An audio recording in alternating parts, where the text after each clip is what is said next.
Cosa Vostra.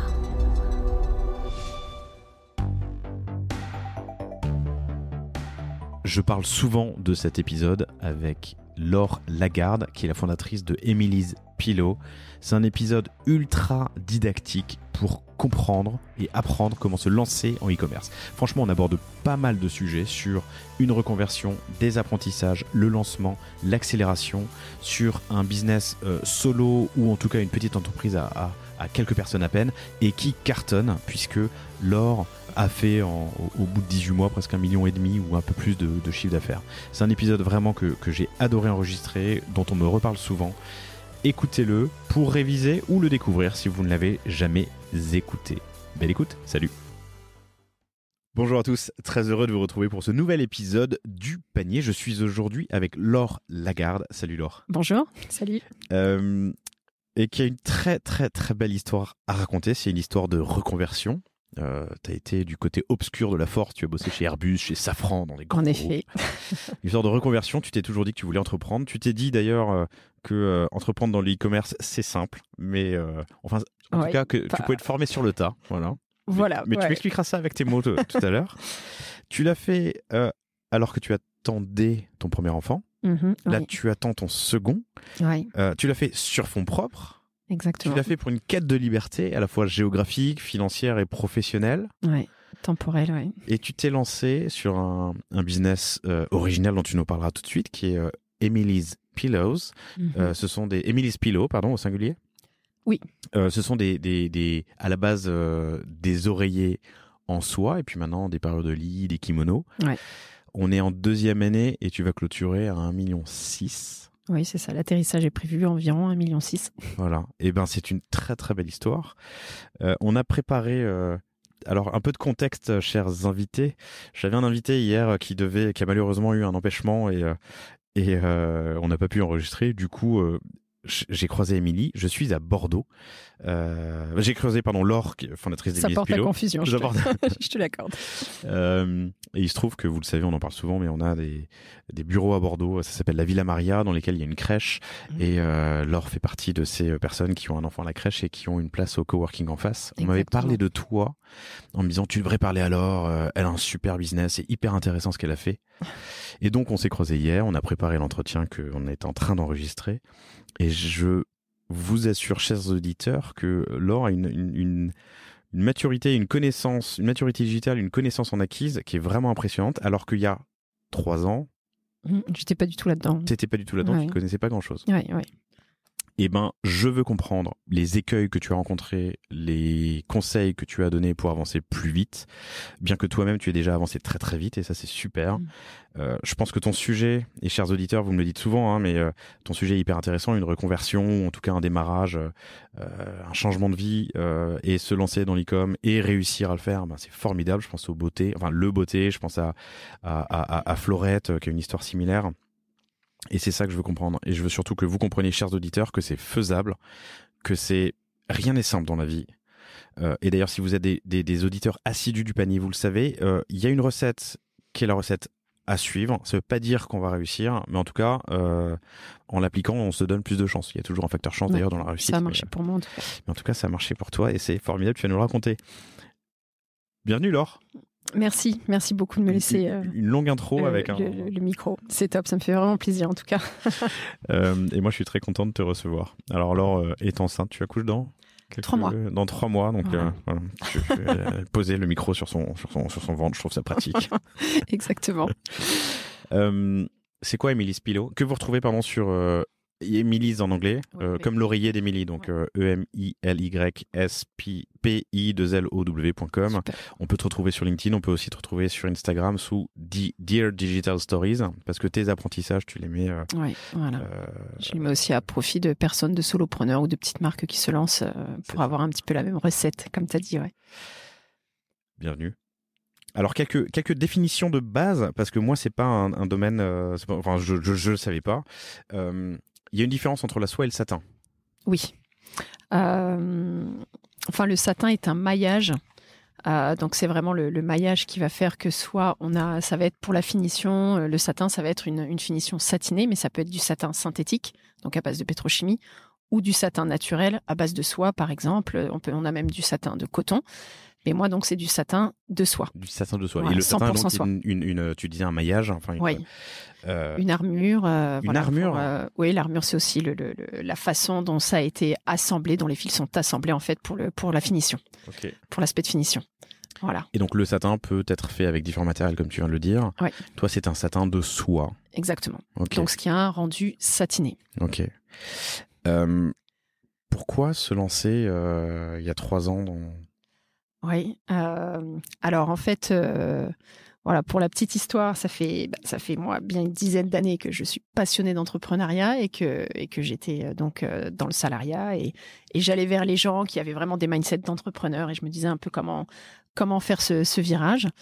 Et donc il y a 3 ans, lors de l'entretien individuel avec mon boss, je lui dis j'ai 2 nouvelles. La première, je suis enceinte. La deuxième, je veux pas revenir après le congé mat. Voilà. Donc, c'est passé. Voilà. Mais mes boss hyper compréhensifs qui ont dit, allez, vas-y, go, lance-toi. T'as un beau projet entrepreneurial en plus. Donc, vas-y, fonce. J'avais exprimé que je voulais faire de la formation. La formation pour des gens qui voulaient créer leur boîte, que moi, j'étais passionnée d'entrepreneuriat et qu'aujourd'hui, juste être dans des startups, ça me suffisait plus. Je voulais monter mon business. T'as réussi à obtenir une rupture co ? Oui. Ouais. Ce qui n'est pas donné parce qu'il y a plein de boîtes qui refusent. Ce qui n'est pas donné, complètement. Ouais. Mais ce qui te fait... ce qui a fait un peu de mou pour... surtout partir sur un congé mat, je me suis dit quand même, voilà, je suis un peu parfois, je peux partir comme ça et faire des choses un peu folles. Mais là, je voulais quand même une petite sécurité vu que j'avais le congé mat et le bébé on the way. Donc à partir de là, 3-4 mois après, j'étais partie. Et là, j'ai pris quand même le petit temps, donc le congé maternité. Et pendant le congé maternité, en fait, ça me trottait. Qu'est-ce que je peux faire qui, on va dire, est accessible en se formant avec plein de documentation, de vidéos YouTube. Qu'est-ce qui est accessible professionnellement pour entreprendre et qui me permettrait d'être libre vraiment géographiquement. Je cherchais ça, pouvoir vivre un peu n'importe où aux 4 coins du globe et temporellement. Et donc, le e-commerce, j'y pensais déjà depuis un moment. Je me suis je me suis même carrément formée. J'ai regardé plein de vidéos YouTube. J'ai pris quelques formations à droite à gauche. Et là, il me fallait le produit. Je me disais, c'est le bon domaine, mais le produit, quel produit choisir ? Et c'est là où, 4 ans avant, j'avais acheté une thé d'oreiller en soie parce que j'avais des problèmes de cheveux. Et Pardon, tu vas trop vite. Ouais, pardon. Pourquoi est-ce que des problèmes de cheveux te font acheter une thé d'oreiller en soie ? Parce que la thé d'oreiller en soie, en fait, a vraiment des vertus de beauté. Elle est moitié plus douce que le coton, donc elle fait vraiment les cheveux. En fait, elle n'abîme pas les cheveux, elle n'abîme pas la peau. C'est une matière vivante, la soie, hein, et ce qui fait qu'en fait, il y a des acides aminés dedans, des protéines qui vont aussi faire du bien, qui vont se diffuser en fait, et qui vont vraiment faire du bien à la peau et aux cheveux. Matière vivante parce que ça a été fait par un ver à soie qui pousse sur le murailler, c'est ça ? Oui. Mais il a été traité 50 fois avant d'arriver sur une thé d'oreiller. Il y a du traitement, mais il reste des acides aminés, des protéines, parce que voilà. Et en plus, c'est une matière qui est hyper solide, ça on le sait pas forcément, mais le fil de soie, c'est quasiment aussi solide que de l'acier en fait.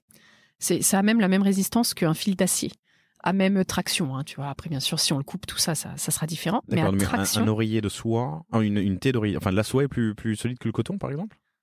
La soie, ouais. La soie, moi, je les garde 5 ans, mais thé d'oreiller en soie, sans souci. Ah, je savais pas. Ouais, non, ça, c'est assez dingue. Après, bien sûr, ça va perdre un peu le côté satiné, ça peut perdre l'aspect du démarrage, mais on les garde vraiment super longtemps. Ok. Voilà. Donc ça, c'était la petite parenthèse. Non, mais donc ça a des vertus. Beauté. Bénéfique, beauté. Oui. Et ça, moi, je le savais parce qu'il y a 4 ans, donc je m'étais renseignée, comment, quelles sont les astuces pour avoir des cheveux, pour entretenir un peu en bonne santé, les cheveux bouclés, etc. Et donc, j'avais acheté une thé d'oreiller en soie suite à ces conseils, mais à ce moment-là, il n'y avait pas de fabricant en France, voire de site e-commerce en France qui vendait ça. Du moins, j'avais pas trouvé. Et tu avais déjà dormi dans le passé dans des draps ou sur des oreillers ? Des draps, non, mais des thés d'oreiller en soie, je l'avais depuis déjà un petit moment. Et puis moi, j'adorais ça pour le confort. Okay. Et c'est vrai qu'il y avait eu un léger résultat. Je dis pas que c'est waouh, hein, faut pas rêver. Même si j'ai des clientes qui parfois me le disent et ça me fait toujours un peu halluciner qu'il y ait des tels retours clients en fait. Et d'autres, ce n'est pas du tout le cas. Mais moi, en tout cas, j'avais bien aimé. Et donc, pendant cette reconversion, je me dis, il me faut un produit qui me parle, un produit sur lequel je pourrais parler. Et Alors, avant d'aller jusque-là, tu m'as dit un truc avant, tu m'as dit tu cherchais un sujet, un domaine, une verticale en tout cas, où tu puisses t'auto-former. Ouais. Tu n'es pas de formation, enfin, t'as pas fait de marketing digital, c'était l'entrepreneuriat te passionnait. Ouais. Mais c'est ta première expérience, ou en tout cas, c'est ça. Oui, j'avais tenté avant, en parallèle de mon job, j'avais tenté un premier site Shopify sur de la vente de meubles. Donc, ce qui m'avait permis d'appréhender quand même, je m'étais déjà un petit peu formée à ce moment-là sur tout ce qui était la création du site Shopify, la création des ads. Donc, j'avais un léger prérequis, mais pas du tout celui que j'ai aujourd'hui, quoi. Et c'est là où, en effet, j'avais déjà eu une appétence et j'avais vu que ça me plaisait, que tout cet aspect e-commerce, design du site, vente, chiffre d'affaires, enfin tout ça me parlait vachement. Ça te parlait, ouais. Ok. Et là, ce qui m'a aidé, c'est quand même ces 10 ans que j'ai fait dans l'aéronautique, j'étais quand même responsable produit, achat. Donc, j'avais tout ce background, on va dire, plus côté fournisseur, aller chercher les fournisseurs, qualité produit. Mais tout ce qui était marketing digital, non, là-dessus, j'avais pas une idée, quoi. Donc, Et donc, tu te dis, le e-commerce, il y a de la formation disponible, tu peux apprendre sur le tas. Oui. Ton expérience passée dans ces grands groupes aéronautiques peut être d'une certaine utilité. Oui. Sur juste une partie de l'écosystème en fait d'un site e-commerce, et j'ai vite vu que qu'il me manquait un delta quand même énorme, qui était celui du marketing digital, c'est-à-dire comment vendre vraiment et comment faire ses pubs de façon intelligente, comment avoir des produits qui vont vendre, qu'est-ce qui va faire que ça vend. Donc c'est là où vraiment. Et ce premier e-com que tu as monté sur Shopify pour vendre des meubles à monter, c'est ça? Oui. Ça a donné quoi? Alors, ça a marché. Je pense que si j'avais insisté, ça aurait pu marcher, en fait. Mais à ce moment-là, j'avais pas encore les acquis et le temps, je crois, nécessaire à dédier aussi pour le faire vraiment développer. Mais ça a marché, mais plus en local. Parce que le souci, c'était que je rajoutais je pense, 40 à 50 euros de frais de livraison pour livrer les meubles. Donc, c'est des meubles à monter soi-même, c'est ça? Ouais, c'était des meubles à monter soi-même. Mais comme de l'Ikea ou? Alors, ils ont le concept maintenant, c'est pas Ikea, mais Leroy Merlin. Et en fait, c'est avec les tubes C'était les tuyaux de plomberie. Et on venait installer on allait chercher en gros les planches de chêne chez Leroy Merlin, et puis on faisait tout chez nous dans notre fameux 28 mètres carrés. Pardon, dont Laure m'a parlé hier. Ouais. C'est ça qu'il est fameux. et on faisait les meubles là-dedans, et puis après, par contre, localement, ça marchait. Les gens venaient chercher les meubles chez nous, donc on a fait des bureaux, ils nous donnaient les specs, et on allait chercher les meubles chez Leroy Merlin, on les ponçait, on les lasurait, et puis on les assemblait. Voilà. Donc la scalabilité du modèle est pas évidente, quoi. Non, ça n'a pas marché. Puis c'est surtout qu'il fallait que ça soit local, quoi. Ça a duré combien de temps? Ça a duré, je dirais, 6 mois. On vendait un meuble par-ci par-là, quoi. T'as appris quoi? J'ai appris que la logistique, c'était clé. et qu'il fallait absolument avoir un produit, en fait, si on voulait être dans un modèle plus scalable, justement, il fallait avoir des produits qui en termes de transport, ne sont pas trop coûteux, donc qui sont légers, qui ne prennent pas trop de place. Après, ça ne veut pas dire qu'il y a des business models avec des produits plus volumineux qui ne peuvent pas marcher, bien sûr. Mais là, dans mon cas, en tout cas, ça m'avait mis un peu une petite claque en me disant, bon, ton idée, elle est bien sympa, mais est-ce que tu pourras en vivre? J'en suis pas sûre. Voilà, parce que il est trop volumineux, les frais de livraison, ça va être complètement déconnant. Donc, j'avais laissé tomber. C'est vrai qu'une tête d'oreiller, on est un peu à l'exact opposé. Ouais. En soi, surtout, c'est pas donné, c'est léger. Ouais. Ça se plie facilement et ça peut s'envoyer. En fait, ça peut passer dans une enveloppe. Exactement. C'est d'ailleurs un de mes prérequis, c'est que ça puisse passer dans les petites, dans les boîtes aux lettres parisiennes. Tu vois, ouais. C'était ça. Et donc, depuis quelques années, tu as une thé d'oreiller en soi. Tu t'es rendu compte des bienfaits que ça peut apporter. Tu as fait ton test sur le mobilier à monter. Concluant, puisqu'il t'a appris et apporté un enseignement, il y a des insights forts. Ouais. Et donc voilà. Et donc là, je me dis, c'est un bon produit. Moi, ça me parle. Donc je pense que ça pourra parler à d'autres. Avec des copines, on en parlait. Elles me disaient toutes, mais en fait, il n'y a pas vraiment de shop de thé d'oreiller en soi, alors que c'est super.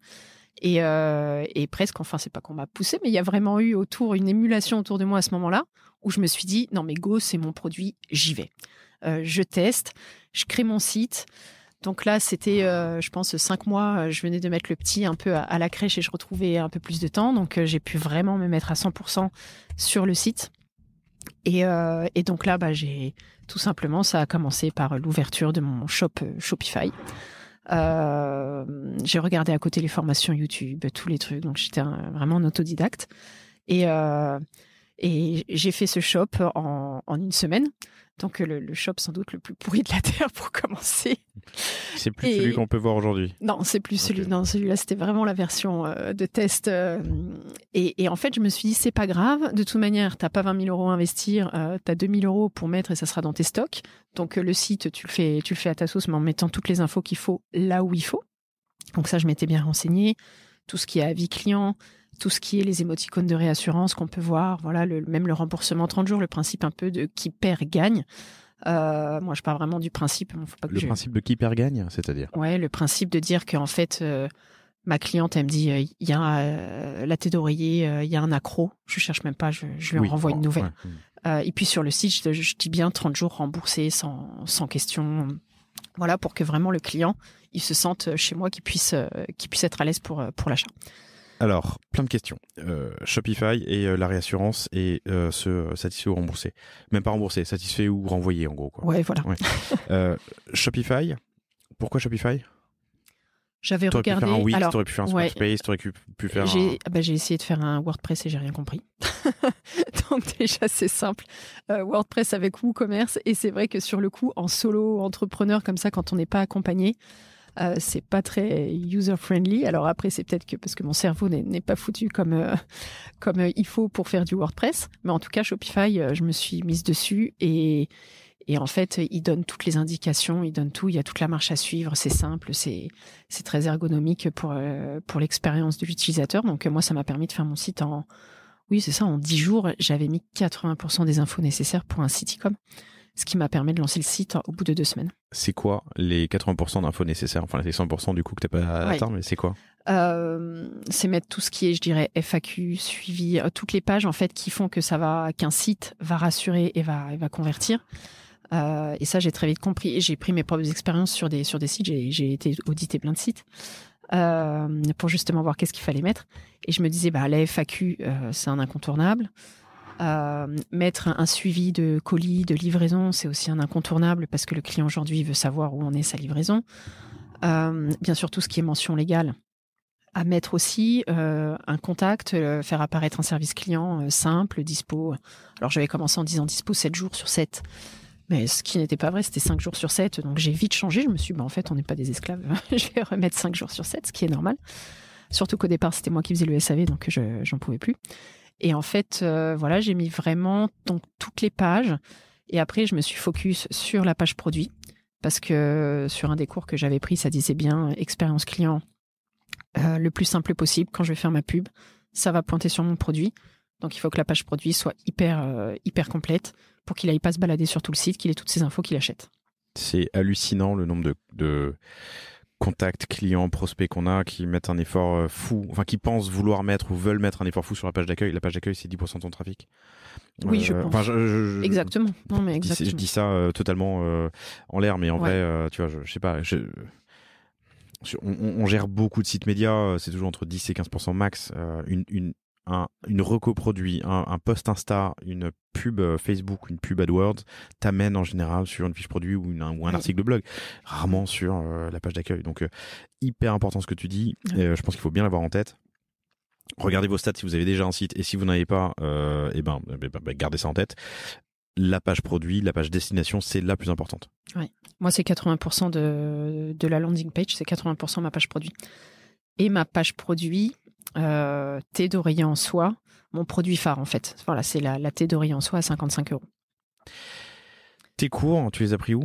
Tes formations, J'avais pris une formation à un payante moment qui 98 €. Donc vraiment le truc où je m'étais dit tu vas pas perdre grand chose, au pire tu la prends. Et voilà. Et pour le moment, pour ce que j'avais besoin à ce moment-là, elle était plutôt pas mal. C'était là où j'ai un peu appris la méthode AIDA, donc attirer l'attention, l'intérêt, le désir, susciter l'action. C'est un peu comme ça que j'ai bâti ma. Non, ça te parle, ouais. Oui, ça me parle. Alors, peut-être que je l'applique tous les jours maintenant inconsciemment, mais je l'ai appris en IUT Tech Deco il y a 30 ans, il y a 20 ans, il y a 15 ans. Allez, il y a quelques années à peine. Mais le I. Attends, c'était quoi? Intérêt. Pourquoi un I, interest?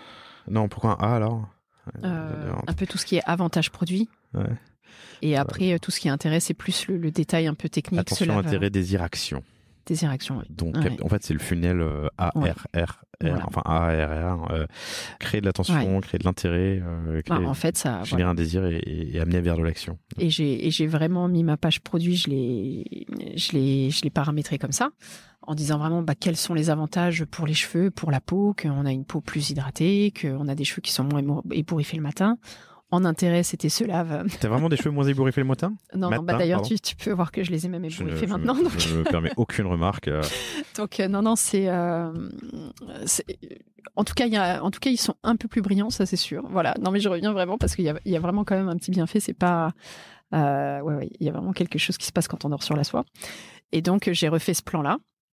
Et en effet, c'est ce qui a marché parce qu'en fait, ça a su rassurer les personnes que j'envoyais en trafic, donc en publicité avec Facebook, Insta. J'ai commencé par là. Et les gens arrivaient sur cette page qui était vraiment... J'aurais dû faire des captures d'écran à l'époque. C'était avec le thème début. D'ailleurs, ce qui est intéressant, je suis toujours avec le thème début, j'assume complètement. Donc le thème gratuit Shopify, mais depuis, j'ai mis du J'aime page par-dessus, ce qui permet de faire des choses très sympas. Tu as mis du J'aime page. L'app J'aime page, un peu comme Flypage, voilà, qui permet d'éditer sa page. GEMPAGES, chers auditeurs, qui permet de faire du drag and drop, et c'est un page builder Shopify. Ouais. Et donc voilà, et vu qu'il y avait cette architecture sur la page produit où j'avais mis déjà les premiers avis clients que j'avais pu recenser, j'avais mis quelques logos presse. Alors ça pour pareil, la petite anecdote. Bien sûr, j'étais nouvelle, je n'avais pas de presse. Maintenant, tous mes logos sur mon site sont réels, mais à l'époque, j'ai juste dit, on parle du produit. Fake it until you make it, quoi. On parle de thé d'Orient Soie. Voilà. Donc, il y avait pas mal d'articles sur Marie-Claire, déjà sur d'autres articles, et j'ai dit, on parle du produit. Puis j'avais mes émoticônes presse. Et tout ça, ça a rassuré, en fait, et ce qui fait que très vite, quand j'ai lancé mes pubs, eh bien, ça a marché. J'ai commencé avec mon petit budget de 50 € par jour. Et voilà. Et quand j'ai lancé, ça a commencé à faire le petit gring-gring là. On y vient dans une seconde. Le petit gling-gling qui est une fonctionnalité Shopify qui fait plaisir. Non, un autre sujet que tu as évoqué avant, le renvoi produit, no question asked, sans condition. Tu es sur un runway à 1,6 million. Ton panier moyen, c'est quoi? Tu le communiques? Tu peux me le dire? Oui, 100 €. 100 €, donc ça fait 16 000 commandes? 1600? 16 000 commandes. Ouais. Sur 16 000 commandes, t'as renvoyé combien de produits? T'as un ordre de grandeur? Une idée? J'ai environ du 2%. 2% de produits retour. Okay. Ce qui est, je crois, très correct. Combien de produits par commande en moyenne? En moyenne, on est sur du 2, quasiment. Voilà, j'ai mon petit bundle qui... Donc 32 000 produits envoyés dans 16 000 commandes et 2% des 32 000 ou 2% des 16 000? Non, des 32 000 parce que c'est... Oui. Ouais, okay. Voilà. Ouais. Donc ça vaut le coup au final. Tu l'as testé dès le début? Oui. J'ai testé dès le début, j'ai pas mis les indicateurs en place de suite, puis là j'ai demandé à mon SAV au bout de 6 mois, j'avais demandé un petit KPI là-dessus pour connaître le nombre de retours. Et en effet, c'était aux alentours de 2, de 5. Ton SAV, c'était qui? Mon SAV de freelance que j'ai, avec... Je l'ai pas dit en intro, ou peut-être, mais je l'ai oublié, mais tu es donc solopreneur, c'est ta boîte, tu es seul. Vous êtes une petite dizaine, mais en fait, ce sont soit des alternants, soit des free qui sont presque full-time. Mais Exactement. Okay. Et même quand j'ai commencé, j'avais même pas, on va dire, le budget pour avoir une free full-time ou même half-time. Et du coup, je me suis penchée vers une solution avec des freelances que l'on prend à l'étranger, mais qui parlent très bien français. Ils étaient où? Madagascar. Ouais. Et en fait, ces freelances, j'en ai pris 2. Et aujourd'hui, elles sont toujours avec moi. Et elles sont top. Et en fait, elles me suivent depuis le début de l'aventure. Elles connaissent la boîte par cœur. C'est quasi mes 2 bras droits. Et ça se passe super bien, quoi. Elles connaissent maintenant le site et le e-commerce de façon vraiment très, très intéressante. Et en plus, on a une vraie relation de confiance qui s'est mise en place. Donc, j'ai 2 personnes qui sont à Mada et finalement, je les ai gardées parce que ça se passe super bien. Tu décides de te lancer. Tu fais un site. Ouais. tu fais done is better than perfect. Je pense à chaque épisode, et à chaque épisode je me demande comment on le dit en français, mais ce qui est fait est peut-être pas parfait, mais c'est fait. Ouais. Tu fais un Shopify, tu mets une semaine, 15 jours à faire ton Shopify sur la base d'un thème. Tu prends tout de suite des freelances? Non. SAV? Non, tu le fais toi-même Non, au début. là au départ, je le fais moi-même. Ouais. Tu te dis qu'il faut absolument faire de la pub dès le début, et on y viendra dans une seconde, mais avant ça, il faut des produits. Oui. Alors là, pour tester le produit, ce que j'ai fait au départ, c'est j'ai en effet commencé sur les 2-3 premières semaines. En fait, j'ai voulu tenter l'envoi direct du fabricant asiatique au client. Donc du drop. Du drop, okay. Voilà. Donc du dropshipping, c'était le modèle au départ que je voulais pour tester mon produit. Et d'ailleurs, je le dis encore aujourd'hui par moment, s'il faut, quand il faut tester du produit, parfois c'est une des solutions, mais c'est juste que c'est pas du tout une solution, même moyen terme. On n'est même pas sur, c'est très court terme. Très court terme, parce qu'en fait mes clientes très rapidement m'ont dit, attendez, ma commande n'est pas arrivée, donc pas de satisfaction client, pas de retour client. Et en plus, on va sans doute y venir, mais le Covid qui est passé entre-temps par là, donc les livraisons qui se sont allongées. Donc au bout d'un mois d'activité, je me suis dit, ce modèle, ça va pas marcher, je vais planter ma boîte, il faut que je fasse du stock. Le drop, c'est pas forcément évident pour tout le monde. Pour toi, tu t'y es mise sans problème. Tu avais ton site de vente, tu envoyais tes commandes à un fournisseur chinois et il envoyait lui-même. Ouais, voilà, je l'avais trouvé. Alors c'était pas facile parce qu'en plus j'avais pas voulu passer par AliExpress.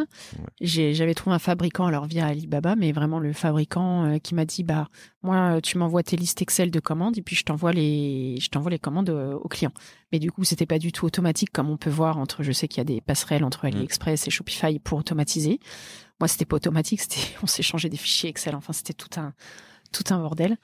Donc, très rapidement, je me suis dit que là, il y avait aussi la charge qui n'allait pas fonctionner, la charge de travail, et qu'il fallait que de toute manière, je fasse du stock. Ça avait l'air de marcher. Donc, 2 000 €, c'est quoi? Je me suis dit, je vais acheter 2 000 € de stock. Mais en revanche, tu as pu tester le marché avec du drop. Mais j'ai pu tester, c'est grâce au drop, en effet. Mettant un peu d'acquisition? En mettant un peu d'achat média, un peu d'AdWords ou de pub en gros. Pub Facebook, Insta, c'est tout. Ouais. Dans la partie, au moment où tu testais le. Oui, au moment où je testais, de toute manière, le premier jour, j'étais inconnue, donc moi mettre le site en ligne, je me suis dit, si je me fais pas connaître via la pub, personne de toute manière viendra sur mon site. Donc le seul moyen pour moi, c'était la pub. Et t'as quand même pas mal de gens qui se disent, je vais créer mon site, j'ai été super produit, je raconte une belle histoire sur Insta, je vais essayer de faire un peu de PR, je vais pas dépenser. Ouais, mais c'est beaucoup plus long terme. Ça peut marcher, mais déjà, je pense qu'il faut toujours associer ça c'est mon expérience personnelle, mais c'est passer à côté d'un gros credo que de laisser de la pub de côté. Enfin, aujourd'hui, en termes de notoriété, en termes de plein de choses, faut faire de la pub. Comme je te disais, il y a les leviers de la pub qui me sont revenus, moi, et c'était super, où j'ai eu des super articles grâce à mes pubs, parce que j'inondais un peu la toile à ce moment-là. On y reviendra parce que tu es passé dans M6, sur M6 au JT de M6, c'est une gros coup d'accélération. Ouais. Et c'est à ce moment-là que tu m'as dit, effectivement, quand on préparait cet entretien, tu appelles ça les leviers de la pub. Mais tu nous expliqueras tout à l'heure ce que c'est. Mais tu t'es formé facilement à faire de la pub. Il y a beaucoup de gens qui nous écoutent pour qui ça peut paraître. Alors, je pose volontairement une question un peu candide, mais pour qui ça peut paraître obscur d'aller faire de la pub sur Insta. Comment t'as fait pour apprendre? Pareil, c'était dans la formation à 100 €, il y avait un petit, quelques épisodes sur les Facebook Ads.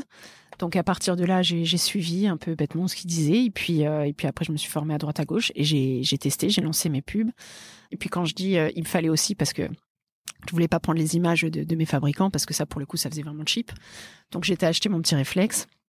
J'ai demandé à une copine de mon équipe de basket de venir chez moi, et puis on a pris les photos avec l'été d'oreiller que j'avais acheté à ce moment-là, et on a fait quand même des photos sympas qui m'ont permis de faire des petits assemblages de films pour avoir, parce qu'en trafic froid, c'est bien d'avoir de la vidéo.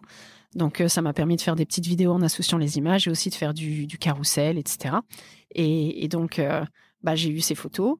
J'ai ouvert mon business manager. Voilà, j'ai un petit peu galéré comme les premières fois quand on ouvre le BM, qu'on relie avec le pixel. Le BM, on y viendra souvent, c'est donc le business manager qui permet de gérer ses publicités de Facebook sur et Insta. L'univers Facebook. Ouais.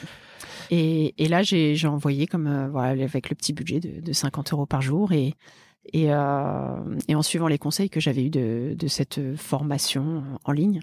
Et ça a marché. Voilà. Enfin, ça a pris de suite. Donc, c'est là où je me suis dit, le drop est validé. Ça a permis de valider le produit. Donc, je peux prendre le risque d'acheter du stock.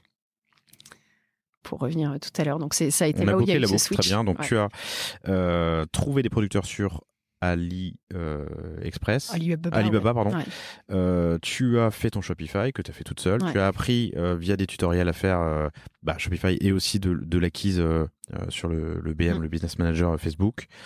Tu as testé le marché avec du drop et tu t'es rendu compte qu'il y avait effectivement une demande, mais que pour maîtriser la qualité du service, il valait mieux avoir ton stock. Et donc, tu décides d'acheter du stock. C'est ça. On est quand là ? Donc là, on est début avril 2020. Donc, on est encore en plein Covid. Et c'est là où en fait, je me retrouve à dire à mon fournisseur, bon, écoutez, c'est pas possible, mes clientes, ça fait 3 semaines qu'elles attendent leur commande, je me fais incendier. Je vais leur envoyer moi-même. Envoyez-moi cette quantité-là. Donc, c'était environ un budget de 2000 €. Donc, vraiment pas grand-chose.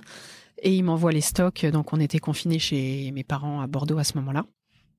Il m'envoie les stocks. Vous étiez à Paris au début de l'aventure. Ouais. Maintenant, on est à Bordeaux. Vous avez déménagé, nouvelle vie, nouveau départ. Enfin. Okay. Ouais, voilà. Il t'envoie le stock chez tes parents. Chez mes parents. Et en fait, là, tout le monde a mis la main à la pâte. Ça a commencé comme ça avec mes parents. J'ai dit, il faut que vous mettiez sur la manutention. J'ai monté un site e-commerce. Voilà, il y avait rien d'autre à faire. Exactement. Donc, c'était vraiment une aventure un peu familiale au départ. Et donc ma mère, je lui ai appris sur Excel et elle prenait les extracts Shopify. On faisait des extracts Shopify, on mettait les thés d'oreiller dans des caisses à vin pour faire les stocks, la manute. Et tous les matins, on allait à la poste avec les gros sacs pour poster les colis. Et ça m'a permis d'envoyer en 72 heures et de respecter mes engagements vis-à-vis de mes clientes. Et à partir de là, j'ai pas pu revenir, bien sûr, sur une solution de dropshipping parce que j'ai de suite compris que c'était que pour développer une vraie marque dans le temps, la livraison, l'optimisation de la log, c'était primordial. Ça t'a coûté combien à ce stade ? Donc 2000 € de stock, de l'acquisition Facebook, Moi, BM. J'étais à peine à 2500, quoi. Jusque-là, j'étais à peine à 2500 et j'avais déjà dégagé, je pense, 15 000 de CA. Formidable. Donc forcément, c'est encourageant pour la suite, quoi. Ouais. Et combien de temps il t'a fallu avant de faire ta première vente ? Entre le moment où tu dis tiens, des thés d'oreiller ce serait une bonne idée et il y a le premier jling Shopify qui... Je dirais vraiment 2-3 semaines. Entre vraiment la création du site, 2 semaines, après faire les pubs, les photos, tout ça, 1 semaine.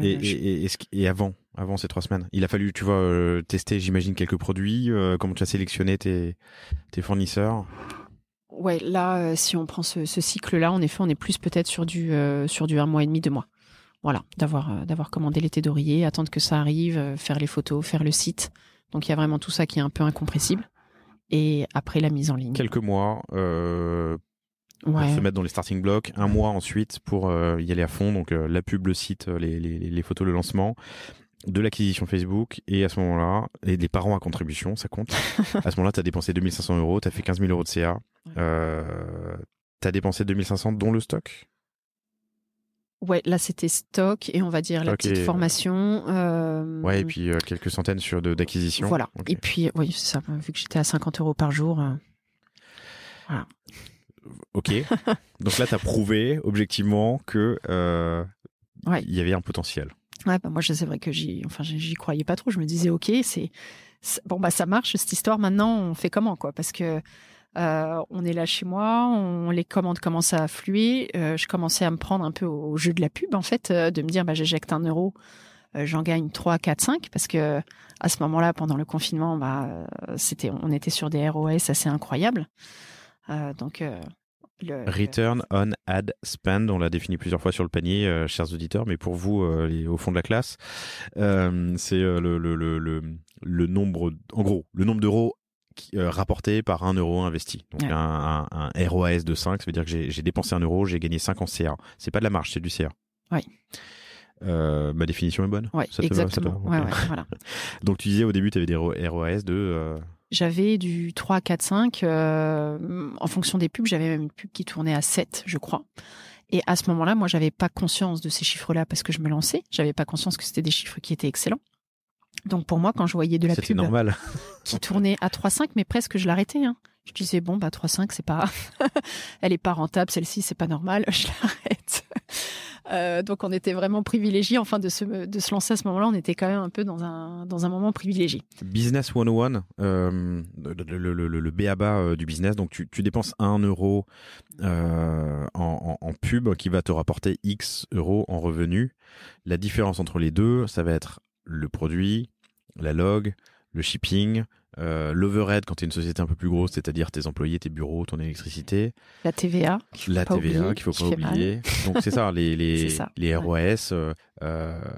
On peut avoir des ROS de 3 et perdre de l'argent. Donc décomposez bien, chers auditeurs, si vous vous lancez et que le business, que c'est la première fois, ou en tout cas vous n'avez pas beaucoup d'expérience, décomposez bien tous les coûts que vous avez dans votre structure pour être sûr de pouvoir bien attribuer à votre produit une réelle marge brute, marge nette, quoi. Et calculer le ROS mini, quoi. C'est vraiment le ROS minimum qui fait qu'à partir de temps de ROS sur Facebook, moi je sais qu'il est autour de 2,5, 2,5. Si je suis en dessous de 2, je sais que là, je perds de l'argent. C'est ta ligne de flottaison, quoi. Ouais, je perds de l'argent. Ouais. Donc, mais tant que je ne suis pas en dessous de mon minimum ROS, tant que je suis à l'équilibre, je continue. C'est-à-dire que même si je ne suis pas rentable, mais que je rentre dans mes frais, je continue quand même à injecter dans la pub. C'est un peu ma règle. Parce que peu importe. Ça fait parler, ça crée la notoriété. Des clients, de la notoriété.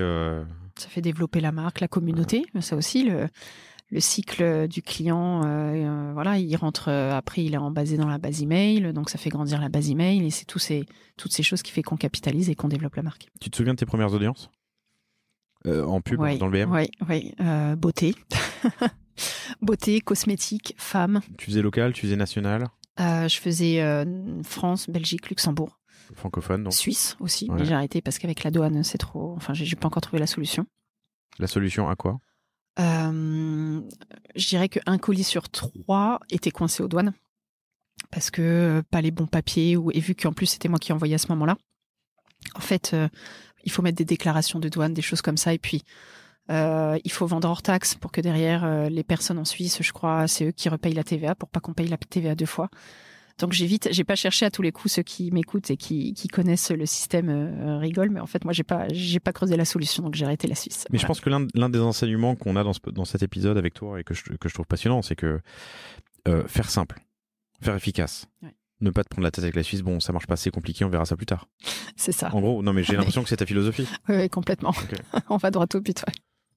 C'est un peu comme ça que j'ai pu avancer assez vite parce que voilà, que ça soit avec mes équipes où je dis toujours on va droit au but et on se prend pas la tête, ça marche pas, on arrête. Et tu as décidé, on l'a dit, de faire de la pub tout de suite, ce qui est on peut dépenser 5 euros ou 50 euros par jour pour se lancer. Il faut un petit pactole, certes, pour commencer, pour les plus jeunes ou les moins fortunés peut-être qui nous écoutent, j'en sais rien, mais je vais mettre les pieds dans le plat là. Et encore à peine. Parce que tu mets 50 euros par jour sur Shopify, les délais de paiement, t'es à quoi? T'es à 4-5 jours. Donc en fait, t'as 4 jours à 50 euros à avancer, après tu commences à récupérer ta mise. Si tu fais des ventes. Si tu fais des ventes, bien sûr. Oui. Si tu fais des ventes et que t'es au moins au minimum ROS, que tu perds pas d'argent. Exactement, parce qu'avant de faire des ventes, il y a du test and learn. Il y a des campagnes qui marchent et des campagnes qui coûtent, quoi. Bien sûr. Super. Donc là, tu accélères. Comment tu accélères? Ouais, donc là, j'accélère. Ça fait quelques semaines ou quelques mois que tu t'es lancé. On est en mars 2020, il y a eu le Covid. Les gens ont arrêté d'acheter. Il y a une sorte de période de stupeur où on s'est tous demandé ce qui allait se passer. T'avais des bons ROS au début qui baissent à cause du Covid, et puis ça repart. On est 1 an et demi plus tard et tu as fait, qu'est-ce que j'ai dit tout à l'heure, 16 000 ventes 1600 ventes, pardon. Non, 16 000 je sais plus. Au total sur l'année, oui, je suis à. Je sais plus le multiple en tête, mais. Oui, on est bien à 16 000, ouais. Ok. C'est ça, c'est incroyable. Explique-moi cette accélération. Ouais, donc l'accélération, donc là, voilà, on est encore en plein confinement. Les ventes repartent, voilà, des bons ROS. Donc moi, je commence à me jouer à jouer au jeu de la publicité. J'appelle vraiment ça comme ça. Je monte sur des gros budgets assez rapidement. Donc, enfin, des gros budgets à mon échelle qui étaient 500 € par jour, 400, 500 € par jour à ce moment-là. Et donc là, bien sûr, en SAV, en logistique, ça commençait à coincer. Mes parents on avait marre. On avait marre. Et puis, si j'avais pas tous les stocks, je me faisais engueuler par ma mère, mais vraiment, qui me disait, bon, bah, voilà, il n'y a pas les stocks. Non, mais surtout que si tes produits viennent de Chine, j'imagine qu'ils viennent par container, il y a eu, Ouais. ça a bouchonné par moment là. Et ben, par moment, ça bouchonne toujours d'ailleurs sur certains sujets. Ouais. Et en fait, j'avais beau commander pour faire du stock, j'avais des livraisons parfois qui, au lieu d'arriver en une semaine ou deux, qui arrivaient en un mois. Donc, la cliente, donc là, il y avait tout un service où j'envoyais des emails. En disant voilà, les commandes de telle commande à telle commande arrivera dans une semaine, vraiment désolé pour les retards. Et les gens comprenaient parce que je leur disais bien, on attend nos stocks qui vont arriver en France et on va de suite vous les renvoyer, mais voilà, la période Covid fait qu'il y a du retard. Donc beaucoup de clients étaient compréhensifs. Bien sûr, il y en a toujours qui n'acceptent pas, mais dans ce cas-là, je leur propose un remboursement de suite, et puis ça apaise de toute façon. Et donc pour revenir sur la croissance, donc là, première chose, je me dis déjà, il faut que tu t'équipes en SAV parce que tu es en train de perdre ton temps à faire du SAV plutôt que de développer ta boîte. Donc c'est là où je vais chercher quelqu'un via une agence, les deux malgaches, qui ont repris tous mes emails, toute la livraison, tout le suivi livraison vers le client. Une société spécialisée en SAV, une société de service, comment tu les as trouvés? C'était par un réseau que la personne m'avait passé sa carte à un moment en disant bah moi je fais ça, j'emploie des freelances à Madagascar qui sont hyper compétents, qualifiés, qui parlent très bien français et voilà. Et puis il faut dire ce qui est, que pour commencer, au lieu de payer un freelance je ne sais pas combien par mois, moi c'était moins de 1 000 € pour quelqu'un à plein temps. Donc c'était très intéressant. J'avais pas les moyens de me payer quelqu'un de toute manière à plein temps. Donc ça pareil, je me suis dit entre guillemets peut-être que c'est pas très éthique ou je sais pas qu'est-ce qu'on peut dire. Mais moi, en tout cas, j'avais besoin de lancer mon site. J'avais besoin que ça marche. Donc, j'ai fonctionné comme ça. Donc, là, j'avais mes 2 SAV. Et à partir de là, je me suis dit, next, c'est la logistique. Parce que je peux pas laisser ça chez mes parents. Ça fait vraiment au fond du garage. Et j'ai sourcé, j'ai fait un petit benchmark des logisticiens. Donc, j'en ai choisi un. Et donc, on a envoyé tous les stocks là-bas. Donc ça aussi... Comment tu l'as choisi? Je l'ai choisi, il y a eu le tarif, panier, bien sûr. et c'est vrai qu'il y avait l'aspect tarif, c'est sûr, mais après l'aspect interface aussi, que j'avais trouvé pas mal l'interface avec Shopify. Tu peux nous dire qui c'est ou tu le gardes? Ouais, Futurlog. Voilà. Donc je bosse toujours avec eux, d'ailleurs, sur Émilie Pilot. Et donc j'envoie mes stocks chez eux, donc ça m'a permis aussi de retrouver du temps pour vraiment m'occuper du développement. Et le développement, quand je dis ça, c'est en fait, je me suis reconcentrée sur les ads. J'ai pris aussi un business manager, qui est aujourd'hui mon frère d'ailleurs. On s'est mis un petit peu tous les deux en association. Et donc on a fait augmenter le budget pub. On est monté jusqu'à 1 200 par jour. 1 200 par jour, donc avec du ROS de 3, parfois 5. Même le week-end? Ouais. Mais en fait, à cette période, c'est vrai que ça s'arrêtait pas, quoi. C'est ça qui était génial. Même le week-end, il y avait, même quand il faisait beau, parce qu'aujourd'hui, je le vois clairement, quand il fait beau, j'ai mes ROS qui baissent. Quand il pleut, j'ai plus de ventes. Voilà, c'est comme ça. Et donc. Est-ce que tu le prévois en avance? Non, quand même. Non, ça pourrait être intéressant, tu vois. J'ai vu qu'il y avait de la pluie samedi, je mets de la pub à fond.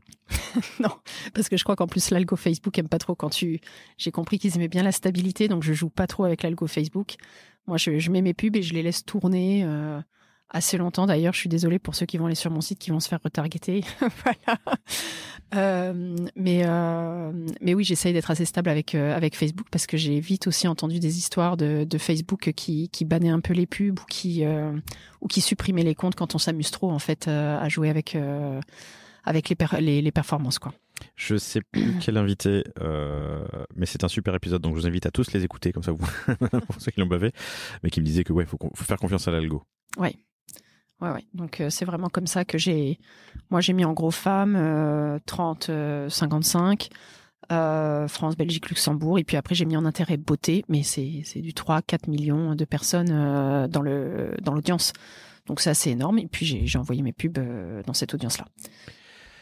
Tu as commencé à 50 euros par jour. Là, tu m'as dit que tu es monté à 1000. 1000 euros par jour. Okay. Voilà. Et après, j'ai pas osé pousser forcément plus loin parce que même en termes après de SAV, de tout ça, il y a d'autres contraintes qui rentrent en compte. Et je crois que déjà pour moi, pour mon expérience du moment, ça me faisait déjà bien, pas flipper, mais voilà, c'était déjà assez impressionnant pour moi. Donc, je me suis arrêtée à 1000 euros par jour en me disant, bon là, c'est bien, tu as déjà passé un certain palier. Tu l'as dit, cette accélération s'est accompagnée en parallèle d'une recherche d'un partenaire logistique, donc Futurlog, avec qui tu travailles toujours. En termes de production, ce sont aussi les mêmes partenaires que tu as depuis le début? Tu en as pris de nouveaux? J'ai toujours le même qui me fournit à 80%. En Chine. Donc, qui est en Chine. Et après, maintenant, j'en ai 2 autres.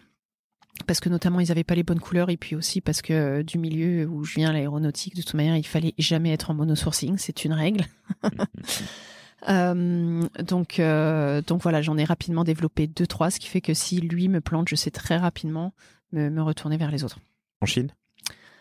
Oui, la soie, c'est en Chine. Ouais, c'est une évidence? En fait, c'est beaucoup. Pardon, vous le voyez pas, chers auditeurs, mais Laure me regarde comme si c'était évident. Donc c'est évident. On sait pas faire de soie. On va dire en Asie. En France, non. Tu n'as pas de soie. Là, je sais qu'il y a un atelier qui vient de se lancer que je vais aller visiter, qui reprend un peu, ça recommence. Mais en France, on va plus ce qui est possible et ce que je fais aujourd'hui d'ailleurs, c'est importer le tissu. Et après, on fait la confection en France, dans des ateliers français. Tu importes le fil ou le tissu carrément? Le tissu. Donc le satin de soie? Oui, okay. Le satin de soie. Qui vient en France, que tu envoies un atelier français qui lui va faire la confection d'été ou des kimonos ou des... Ouais, voilà. Pour l'instant, j'ai fait que sur l'été parce qu'après le reste, c'est encore un autre business d'aller dans l'habillement. Les kimonos, je les prends déjà faits en Chine. Donc c'est vrai que j'ai tous les fournisseurs, je les teste avant, je leur demande le produit. Je leur demande des photos de l'atelier, je leur demande leur qualif, leur certificat, ils m'envoient tout ça pour être sûr que je suis pas non plus face à des charlatans, quoi, que je suis vraiment face à des pros. Et d'ailleurs, la Chine, sur plein de regards là-dessus en fabrication, sont juste excellents. Et c'est là où, quand j'étais voir mon fabricant, mon atelier de confection au nord de la France, que j'y étais avec mes produits chinois pour lui montrer qu'est-ce qu'on faisait. Il disait c'est une super qualité, je ne sais pas si je vais pouvoir faire autant, aussi bien. Alors, autant ou aussi bien? Aussi bien. Il n'était pas sûr parce qu'en fait, vu que là-bas, c'est vraiment leur métier, ils font ça depuis des années. En termes de techno, ils sont méga équipés en fait, donc ils font vraiment du très beau produit. Donc en fait, j'ai plus voulu développer un atelier en France. C'était pas tant pour la qualité, parce qu'en fait, on fait de superbes choses, mais ils font aussi de superbes choses. Et c'était plus un peu pour dire, j'ai un atelier en France, on produit aussi en France, parce que j'avais une demande de mes clients aussi qui me demandaient une production française. Et je trouvais ça intéressant d'offrir un peu les deux produits et les deux budgets. Parce que c'est ça aussi aujourd'hui, des personnes qui me disent, est-ce que vous avez de la confection française? Oui, j'en ai, mais celle-ci, en effet, elle est à 90 €, elle n'est pas à 55 €. Sachant que la tête d'oreiller en soie de mûrier ton produit d'origine, il est sur ta fiche produit, sur ta catégorie, 90 barré 55. Oui. Alors ça, au départ, je l'avais mis à 90 en fait, et je l'ai remis à 55. Puis je me suis dit, tu vas faire une promo, et en fait cette promo, je l'ai laissée tout le temps. Et c'est un acte manqué, tu l'oublies volontairement? Ouais, je l'oublie un peu. Alors, une fois, je l'ai enlevé. Et en fait, c'est un gros bordel, pour tout te dire. Parce que mes pubs, je les ai construites autour de ça. De la promo. Donc, il faudrait que je refasse tout l'ensemble. Et puis, en plus, même si les clients n'étaient pas informés de la promo, quand elles arrivent, en fait, ça convertit beaucoup moins. J'ai eu un drop de la conversion à ce moment-là. Donc, une chute. Donc, je sais que certaines des concurrentes pratiquent largement ces prix-là pour la même qualité, elles pratiquent du 90 €, là où je fais du 55 € pour la même qualité. Donc, en fait, je le laisse et voilà. Et c'est vrai que j'ai pas trop de retours. Je pense que les clients comprennent et voilà. Hyper intéressant. On a vu tout à l'heure dans la première demi-heure comment tu t'es lancé. Là, on est en train de parler de l'accélération. Donc, tu investis plus en ads, en pub. Tu es monté jusqu'à 1 000 € par jour. L'accélération en pub accélère les ventes et du coup accélère la logistique et le SAV. Donc, tu as pris cette dernière année un partenaire sur le SAV full-time. Tu en as 2 full-time, c'est ça? Oui. Et un partenaire sur la logistique, FutureLog. Donc, tes producteurs, tes partenaires, tu en as cherché d'autres pour ne pas être dépendant d'un seul partenaire. Donc, on a production, marketing, logistique, SAV, pub. Le site, il a changé? Le site, il a changé. J'avais pris un intégrateur pour 500 € qui m'a refait le site avec J'aime-page. Et aujourd'hui, il me l'a fait. Puis après, je me débrouille avec. Aujourd'hui, c'est encore moi qui fais le webmastering du site, quoi. Voilà, Okay. c'est encore moi qui vais dans J'aime-page et qui change tout ce qu'il faut là où il faut changer. Entre les premières ventes en mars 2020, enfin dans ces eaux-là, au début du Covid, et aujourd'hui, quels sont tes principaux apprentissages sur le site? Qu'est-ce que tu peux nous plantage ou accélération, quel conseil qu'est-ce que tu ne referas plus ou... En fait, déjà, ce qu'il faut faire, je pense, sur le site, c'est vrai qu'il faut rien négliger. Il y avait les 80% du départ, les 20% plutôt qui donnent 80% des ventes. Mais en fait, maintenant, je vois bien que quand je change un paramètre, par exemple, j'ai mis 24 heures pour changer d'avis. Ça, pareil, quand je l'ai mis, j'ai eu une augmentation de mon taux de conversion. Quand je l'ai enlevé, il y a eu ça a chuté aussi. Donc, alors que je pensais que ça, c'était un petit détail. Donc, c'est tous ces petits détails qui font que vraiment, j'ai un taux de conversion, je peux le dire, qui est entre 2,5 et 3, donc qui est quand même assez sympa. Et en fait, dès que je viens modifier des petites choses où on se dit c'est insignifiant, ça va me changer, ça va vraiment changer la donne. Et ça, c'est assez intéressant parce que parfois on se dit, bon, ça c'est du détail, je vais pas le mettre. Et moi, je trouve que c'est tous ces petits détails de la réassurance. Et c'est vraiment la réassurance sur lequel faut mettre, je pense, sur des sites e-commerce, le paquet. C'est ça qui a fait la différence. Et quand aujourd'hui je vois des sites où je vois pas de conditions de remboursement, quand je vois pas le service client qui est clairement affiché, ou quand je vois pas une petite FAQ ou une fiche produit qui présente quasiment tous les aspects qui fait qu'on n'a pas besoin d'aller se balader dans le site pour voir ce qui se passe et voir si on achète au bon endroit. C'est vrai que je pense que c'est dommage parce que du coup ces sites e-commerce ne sont pas à leur maximum de ce qu'ils peuvent faire. Je suis loin d'être aussi à mon max, hein. Je sais qu'il y a encore plein de trucs, mais en tout cas c'est des petites choses qui clairement vont donner confiance aux clients.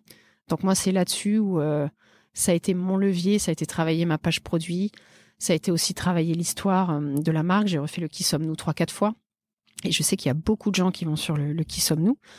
C'est une des pages d'ailleurs où j'apparais sur mon mot-clé thé d'oreiller en soie, je crois made in France. Il y a le Qui sommes-nous qui ressort, donc c'est quand même pas mal de trafic tous les mois.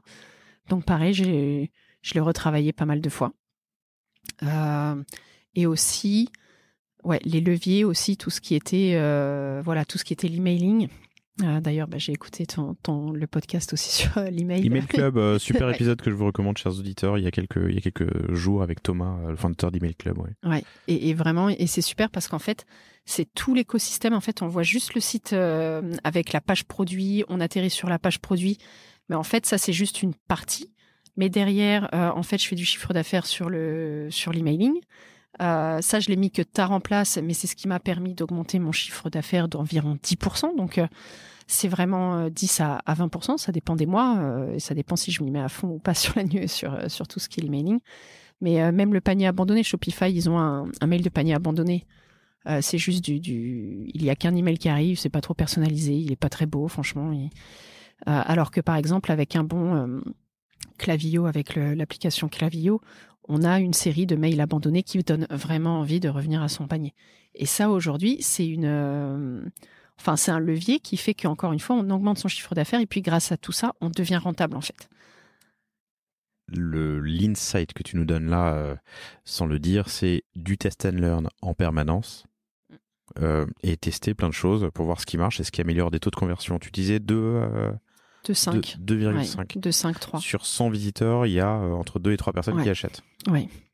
Donc, ce qui est, voilà, je suis dans la bonne moyenne, on va dire. Sur un panier moyen à 100 100 euros, euros. c'est ce que tu m'avais dit tout à l'heure. Donc, Oui. 100 personnes qui visitent, ça te génère entre 200 et 300 euros de chiffre d'affaires. Ouais. Ok. Et aussi, quand tu dis les leviers et ce que je continuerais à faire, ou si je referais, si je relançais le site internet, c'est clairement le cross-sell, post-sell, upsell. Ça m'a aussi bien augmenté mon panier moyen. Parce qu'au départ, j'ai commencé avec un panier moyen à 70 euros. Et en fait, en utilisant les emails et en utilisant aussi les systèmes de post-sell, enfin, voilà, après avoir acheté une thé d'oreiller, je propose un autre produit après la vente. Et ça, je le fais avec l'application OCU Zipify. Et en fait, les gens... L'application comment, pardon ? OCU. OCU. OCU, ouais. OCU Zipify, ça s'appelle. Et en fait, les gens, quand ils paient sur mon site, je leur propose après paiement un produit complémentaire ou le même produit. Mais en gros, je fais un peu la technique du more of the same, c'est-à-dire vous avez acheté 2 thés d'oreiller, je vous en propose une à un prix préférentiel parce que grâce à votre première commande, vous avez déjà remboursé mes frais fixes et les frais de livraison. Et c'est vrai, et c'est important de le dire. Mais et en tu fait, dis comme ça, tu es transparente. Je suis transparente aujourd'hui parce que sinon j'avais des clients qui me disaient c'est un peu, on est un peu déçus quoi. On paye notre thé d'oreiller 50 euros et derrière vous nous en proposez une à 40. Et donc en fait j'ai vu deux trois remarques. En général c'était plutôt bien apprécié. Les clients viennent pas dire je suis pas content, je paye moins cher. Mais j'ai voulu être transparente. Je dis en fait c'est possible parce que moi je me garde quand même une petite marge qui est moindre, mais vu que vous avez déjà remboursé les frais fixes. Je peux me permettre de vous faire ce prix-là seulement à ce moment-là. Et ça vient me faire augmenter mon panier moyen. Et là, je l'ai passé de 65 à environ 100 euros. C'est 50% d'augmentation. Hein. Ouais. En utilisant, c'est là où c'est super important. Ça, c'est des leviers aussi qui font qu'il n'y a pas besoin d'aller chercher midi à 14h. C'est des choses toutes simples qui existent, qui sont dispo sur Shopify. Et puis, en fait, on met des upsells. Sous chaque produit, vous verrez, j'ai bien mis la possibilité d'acheter d'autres produits sous chacun de mes produits. En un clic, ils ajoutent le produit au panier. Entre le panier et le paiement, je remets un upsell qui propose d'acheter par exemple un chouchou, de compléter son achat. Et ça, les gens, en fait, n'y auraient pas pensé d'office aller acheter un chouchou avec la thé d'oreiller, mais quand ils le voient entre le panier et le paiement, ils se disent en fait, ça peut être sympa, je vais m'équiper d'un petit chouchou, tant qu'à faire, voilà, je passe ma commande, je le prends. Et ça m'a vraiment fait augmenter mon panier de quasiment 50%. Voilà, donc un des gros leviers que je peux donner aujourd'hui. Oui, chers auditeurs, c'est simple, l'e-commerce. Voilà, non, mais en tout cas, c'est quand on découvre ces petites techniques, ça fait plaisir, quoi. Évidemment. Tu es passé sur M6, comment t'as fait ? Donc au JT, JT 13h, c'est ça ? M6, comment ? Ouais.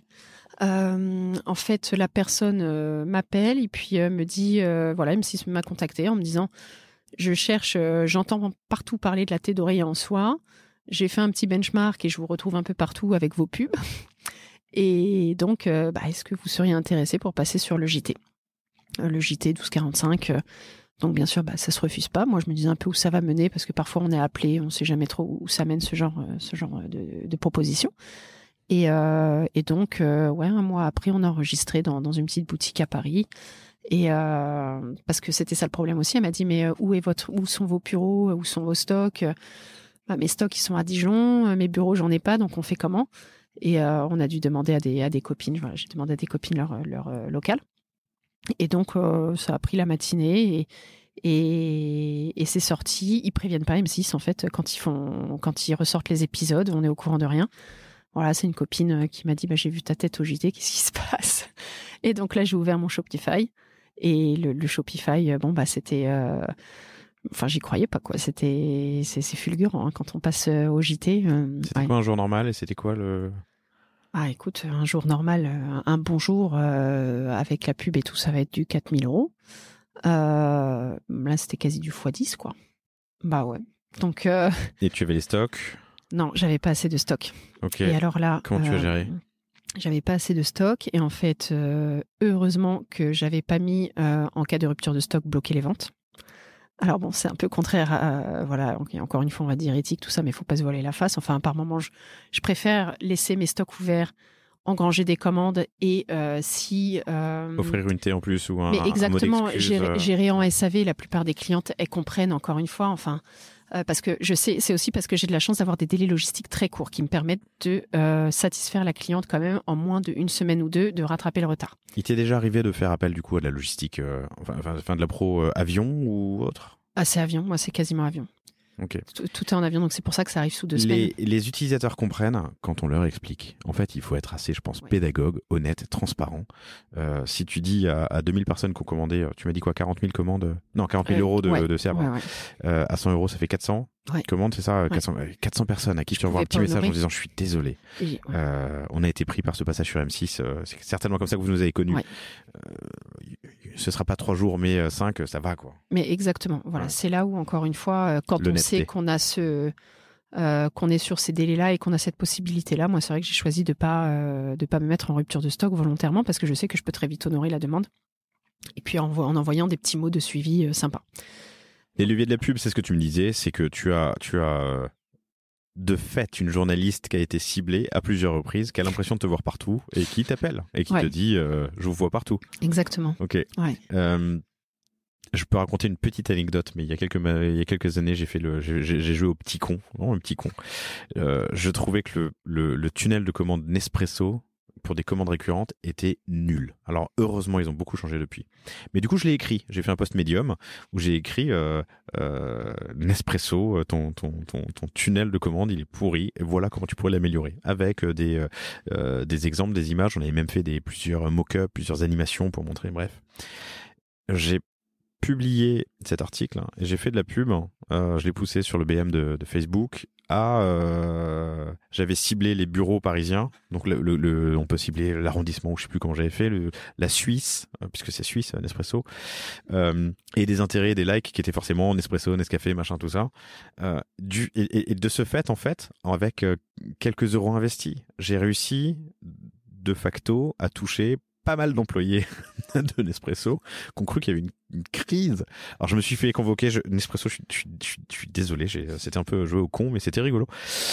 Enfin non, c'était pas rigolo, pardon, rigolo c'est pas le terme, je suis désolé. Mais c'était intéressant. En tout cas, j'ai réussi à paraître beaucoup plus gros qu'en fait ça n'était. Il m'avait expliqué, j'adore l'Espresso évidemment, je suis grand fan, enfin je suis client, mais il m'avait expliqué qu'ils avaient mis en place une cellule de crise. Donc on s'est fait convoquer, c'était assez surprenant ce rendez-vous, mais ils avaient mis en place une cellule de crise qui était équivalente à celle qu'ils avaient eue, je sais plus avant ou après, pour un passage cette émission d'enquête sur la chaîne publique, envoyé spécial ou quelque chose. Un truc comme ça, mais sur les impacts de la capsule Nespresso pour l'environnement. Toujours est-il, chers auditeurs, que c'est juste une longue histoire pour illustrer ce que m'explique Laure sur les leviers de la pub. De facto, vous pouvez peut-être intelligemment cibler d'une manière ou d'une autre des journalistes en fonction de leur like. Je sais qu'il y avait un mec, il y a une époque, je parle longtemps là, je vais m'arrêter. Il y avait un mec à l'époque, c'était une légende, mais qui avait réussi à faire de la pub uniquement ou presque uniquement pour,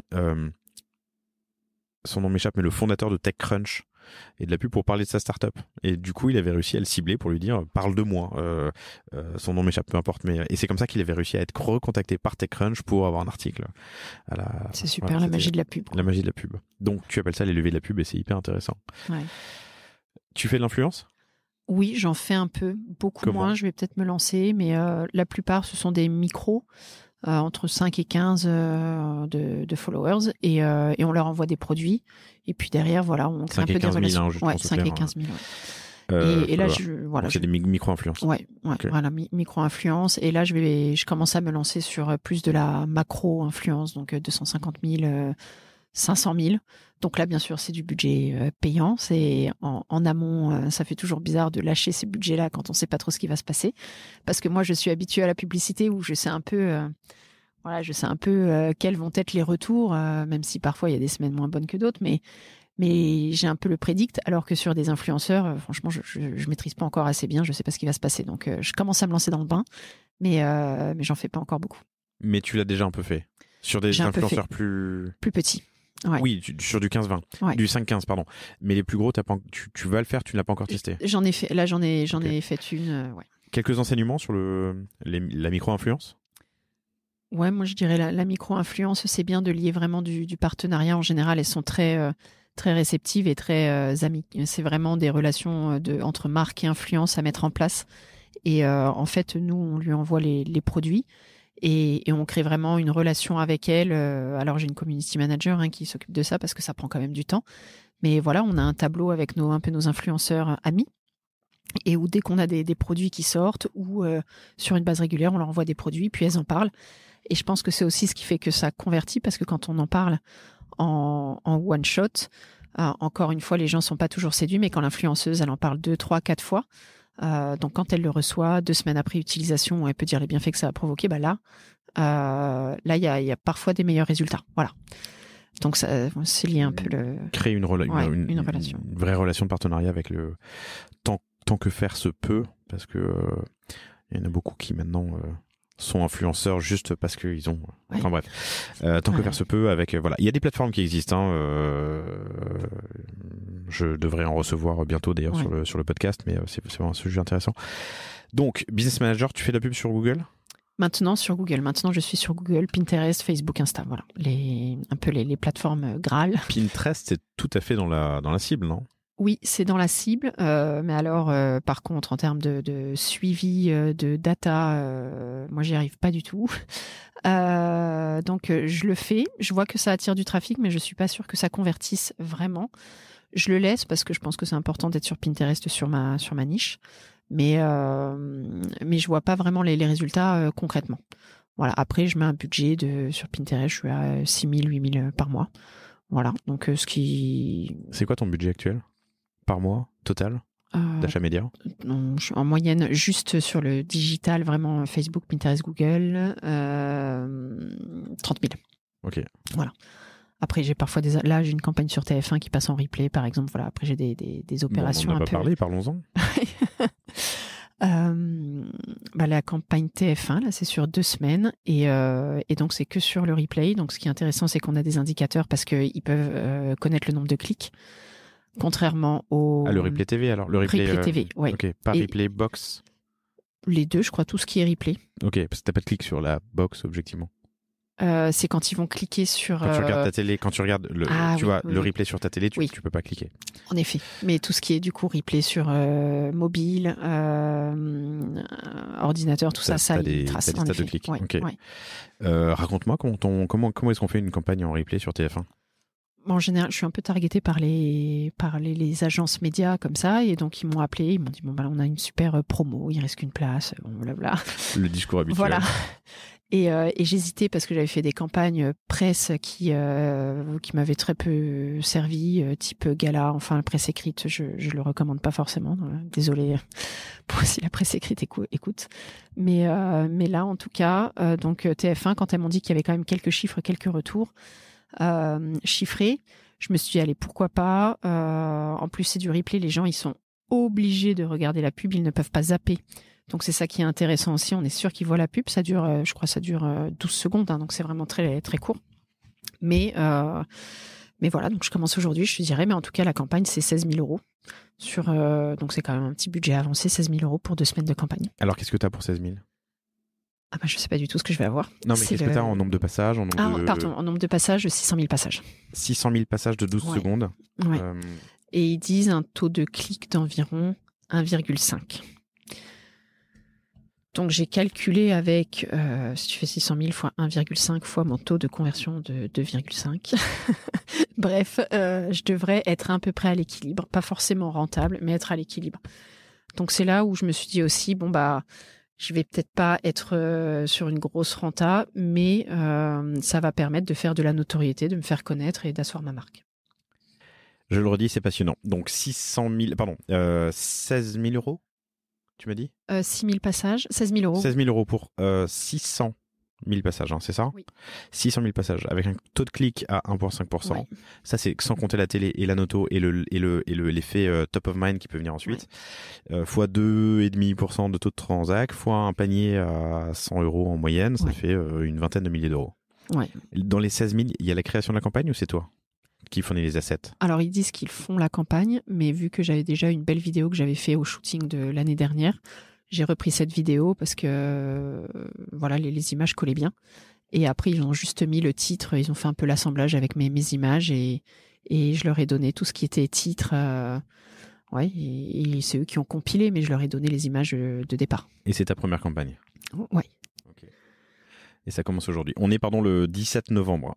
Cet épisode doit sortir, je veux pas dire de bêtises, mais je crois le 10 décembre, chers auditeurs, quand vous l'entendrez. Je te donnerai les stats. Ouais, donne-moi les stats à ce moment-là, ce sera intéressant. On fait un marche. petit insert. On va laisser un temps pour l'insert. Attention, insert. Salut Laure, on est le 9 décembre. On s'était promis d'enregistrer un retour d'expérience sur cette campagne TF1. Je l'ai dit à l'instant, mais je le rappelle, 16 000 €, 600 000 passages de 12 secondes, soit 2000 heures de Émilie Spilot dans les yeux et les oreilles de clients. En replay, donc sur des écrans où on peut traquer un clic, mais aussi en replay sur des box télé où il y a une rupture de canal. Il t'avait promis un taux de clic de 1,5%. Toi, tu as un CRO, un taux de transfo de 2,5% et des paniers moyens à 100 €. Donc, ton objectif était au moins d'être à l'équilibre et d'avoir gagné en notoriété. On est le 9 décembre, ça fait 20 jours que la campagne tourne et elle vient de se terminer. Quel retour? Alors, le retour, j'ai eu 0,5% de taux de clic, donc 3400 visites pour 600 000 passages. Versus 1,5 promis. Ouais, voilà, d'engagement, où il me disait qu'en moyenne, c'était du 1,5. Donc, moi, j'ai eu 0,5. Voilà. Sachant que il y a eu des pubs sur des box. Donc, à la télé sur lesquelles il y a pas de, tu peux pas cliquer. On peut pas traquer. Est-ce que ces 3400 visites, tu as eu de l'additionnel en plus par rapport au mois de novembre? Ok. Enfin, très peu. Je vois bien qu'il y a une légère augmentation des visites le jour où la campagne commence. Par contre, en termes de CA, je le ressens pas sur la courbe. Donc, potentiellement de la notoriété. Donc, des visites moins qualifiées puisqu'elles n'achètent pas, mais quand même donc le 0,5 peut-être est à 0,6 ou 0,7, mais en tout cas, il n'est pas au 1,5 qui était promis. Non. Et data aussi importante, j'ai 90% de taux de rebond. Donc, les gens arrivent, même ceux qui sont arrivés, en fait, j'ai un taux de rebond qui est assez fort à 90%. Là où ma moyenne est dans les 50-60%. Est-ce que tu as une augmentation des inscriptions à la newsletter ou tu arrives à capter un peu Ok. Ouais, pas plus que ça. Donc, 90% de taux de rebond, des gens que tu ne reverras, enfin, qui reviendront peut-être s'ils pensent un jour tes d'oreiller et qu'ils l'ont retenu, mais en tout cas, tu les as pas embasés, ils n'ont pas navigué et ils sont repartis. C'est ça. Donc, et en termes de chiffre d'affaires, du coup? Je pense qu'en termes de CA, ça m'a généré environ 10 000. Voilà, j'ai pas encore la donnée traquée de la part de TF1, mais environ entre 8 et 10 000 de CA, vraiment sur la data pendant cette campagne. Et après, comme tu dis, il y a sans doute de la noto, les gens reviennent sur décembre pour acheter parce qu'ils m'ont vu à la télé, mais voilà, difficile à traquer. Donc, le coût net, non, parce que sur tes 10 000, c'est pas de la marge, mais la différence entre le coût de la campagne 16 000 et ton CA 10, ça te fait un ROAS de moins voilà, un ROAS négatif. Mais en tout cas, ça te rajoute potentiellement de la noto. Exactement. Ok. Ce qui serait intéressant, en fait, ce qui est le flou aussi, c'est les gens qui dans 2 semaines vont se dire tiens, je me souviens, j'ai vu Émilie Spilot à la télé, t'étais d'oreiller en soi, ou vont en parler au dîner de Noël. Mais ça, à la rigueur, faut qu'on se reparle dans 3 mois pour voir s'il y a eu un effet stack, empilement de notoriété sur des différents bassins, des nouveaux bassins d'audience, quoi. Ouais, exact. L'enjeu, donc toi, tu avais créé un lien UTM trackable, du coup, qui était dans la pub, mais du coup uniquement utilisable sur le replay sur un écran d'ordinateur, téléphone ou tablette sur lequel on peut cliquer. Ce qui se passe à la télé sur une box en replay, donc et qu'on regarderait sur une télé où on peut pas cliquer, là il y a un flou. Et toi, du coup, ça tu peux pas le traquer. Est-ce que tu vois du trafic additionnel? Forcément en décembre, en fait le trafic est vraiment arrivé et le CA est vraiment arrivé. Ça coïncidait en plus avec Black Friday. Ouais. Donc ça, j'ai du mal à dissocier si c'est TF1 qui m'a fait augmenter ces ventes-là. Mais ce qui est sûr, c'est que quand on prend les chiffres comme ça, c'est sûr, j'ai perdu de l'argent. Mais comme tu dis, il y a la notoriété, il y a le reste qui fait qu'au final, j'ai quand même été visible. Et voilà, c'est le jeu. On sait jamais à combien ces opérations. C'est pas comme Facebook Ads ou Google Ads où on sait exactement combien on investit, combien on gagne. Là, il y a un flou. voilà, il faut accepter le flou et miser sur cette notoriété ajoutée. Laure, merci infiniment pour ce feedback. On est le 9 décembre, l'épisode sort demain le 10 et on joue avec le temps et je laisse du coup l'épisode se poursuivre. À plus. À plus. L'insert est fini. Parfait. Ouais. Si on arrive à le faire, ce serait super. Pinterest, Business Manager, RP, avec les leviers de la pub. Tu as eu un bel article aussi dans le FIG ou dans l'Express, Oui, je sais plus. Et également Marie-Claire. Marie-Claire. Comment est-ce que tu différencies peut-être ton approche des audiences chaudes, froides? Il y a des gens qui sont en recherche. Il y en a qui ne le sont pas. Oui.